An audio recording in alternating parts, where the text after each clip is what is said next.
Welcome sa Dries TV. Kung interesado ka sa ganitong news, huwag kalimutang isubscribe ang ating YouTube channel. Maraming salamat! Welcome back again sa ating YouTube channel mga kakimpaw, and sa update natin ito ang pag-uusapan natin ay tungkol sa mga importanteng kaganapan kina Kim and syempre kay Paolo Avellino. Pero bago po ang lahat, maraming salamat sa inyong patuloy na pagsuporta at pagsubaybay sa mga daily update natin.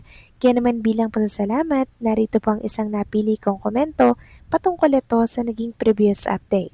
Mula ito kay Ginang Nenita, sabi niya dito, Ders, kahit kailan hindi kaya ni Paolo masaktan si Kim, alalahanin mo Ders, nabanggit ni Kim sa World Tour na hindi kakayanin ni Paolo kung wala siya. Nalimutan niyo na ba yung shooting nila sa Cebu? Binulgar ni De La Merced at pinakita ang video na hindi pa kumakain si Paolo dahil nagiintay ito kay Kim na may kausap pa sa phone. Kitang-kita yon ang ebidensya hanggang kumakain na si Paolo nang maupo na si Kim. Hinintay niya talaga at naniniwala akong sa ganong bagay hindi niya kayang saktan si Kim. Minsan, may other problem yang si Kim dahil sa family niya, yung sister niya. Basta wala sa isip ko na si Paolo ang maging problema.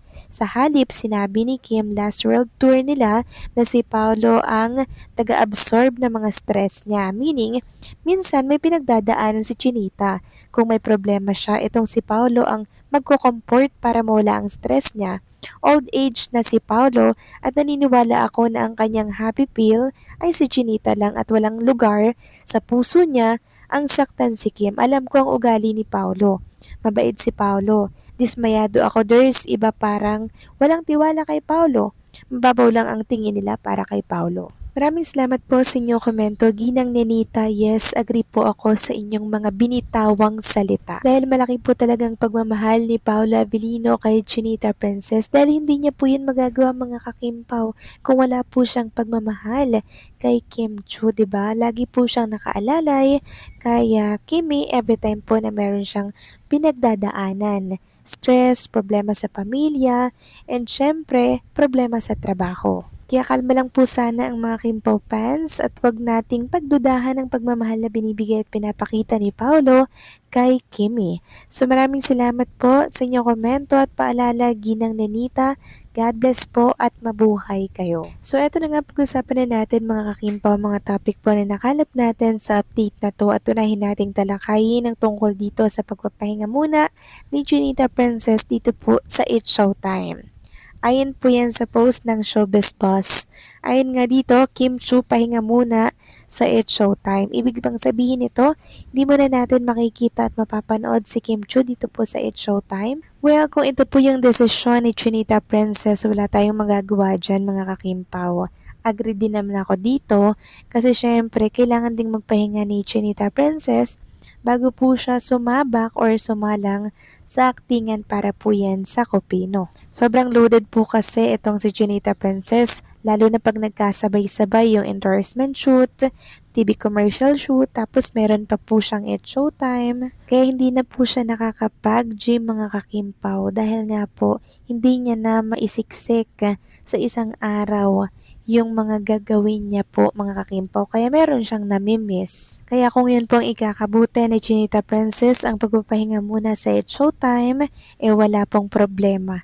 Basta para sa kanyang kalusugan, wala po tayong problema doon mga kakimpaw, bagkos ay payag na payag tayo basta sa ikakabuti niya. Samantalang next topic naman, pag-usapan naman natin ang ganap ni Chinita Princess ngayong gabi. So kahit gabi mga kakimpaw, may ganap pa rin talaga si Chinita Princess para po yan sa Bingo Plus Mega Saya. So ipapakita ko po sa inyo itong OOTD ni Chinita Princess para po yan sa Bingo Plus. So since ang Bingo Plus ay medyo violet, syempre violet po ang dress ni Chinita Princess na nagniningning or kumukuti-kuti tap. And syempre hindi lang po yung dress ni Chinita Princess yung nagniningning. Maging yung kagandahan niya mga kakimpaw, sobrang nagningning din mga kakimpaw para po yan sa Bingo Plus. So napuyat na naman si Chinita Princess mga kakimpaw, 'di ba? Dahil kahit gabi na, meron pa rin po siyang ganap or meron siyang event na kinakailangan niya pong matapos. Mabuti na lang mga kakimpaw at si Chinita Princess po ay nakapagpahinga at nakatulog ng konti makatapos po ng Ed Showtime para nga naman may energy siya ngayong gabi. At nakita nga natin yung energy yun mga kakimpaw. Sobrang taas ng energy ni Chinita Princess ngayong gabi.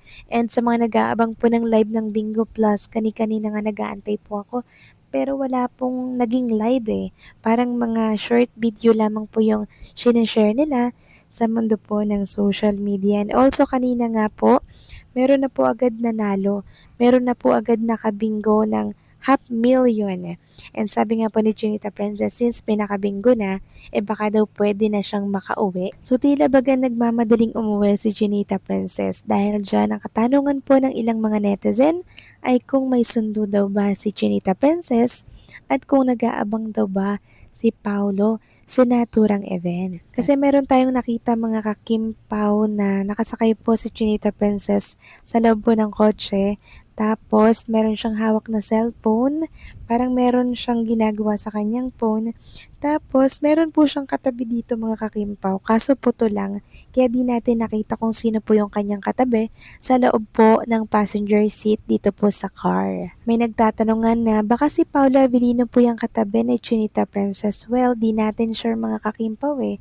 Sana kasi binuo po nila yung picture para mas malinaw at makita natin kung sino ba yung katabing niya ni Chinita Princess. Kasi di ba nitong mga nakaraan merong nagsasabi na nauna na po si Paolo sa South Korea at iniwanan na si Chinita Princess dito sa Pilipinas na di naman siguro yung gagawin ni Paolo mga kakimpaw, di ba? Kasi sabay-sabay po silang team na aalis papunta po ng South Korea. And also, dito po muna yan mag-shooting bago po tumalon sa South Korea. Parang dito muna yung magiging first eksena nila. Tapos, tsaka na yung sa South Korea kasi ilang eksena lang naman po yung kukunan doon sa South Korea. Ibig sabihin, hindi lahat doon kukunan yung eksena. Meron dito sa Pilipinas, meron doon sa South Korea. So, pwedeng hati, pwedeng mas marami dito, pwedeng mas marami doon. 'Di ba? Kaya yung pag-alis po ni Paolo, medyo malabo pa yon sa ngayon kasi ang dami pa po nilang dapat asikasuhin mga kakimpaw bago sila mag-shooting, bago sila mag-lock-in taping mga kakimpaw. Kaya possible na nandito pa si Paolo sa Pilipinas at nagmamasid at nagmamanman lang sa mga kaganapan ni Chinita Princess. Kaya every time po na makita natin wala si Paolo sa tabi ni Chinita Princess, andyan lang po yan sa likod ng camera. Nag-aabay, nag-aantabay, or nakamasid kay Chinita Princess, 'di ba? Huwag nating husgahan agad-agad si Paulo. So paano mga kakimpaw, hanggang dito na lamang po ang update natin. Maraming salamat sa patuloy na pagsuporta.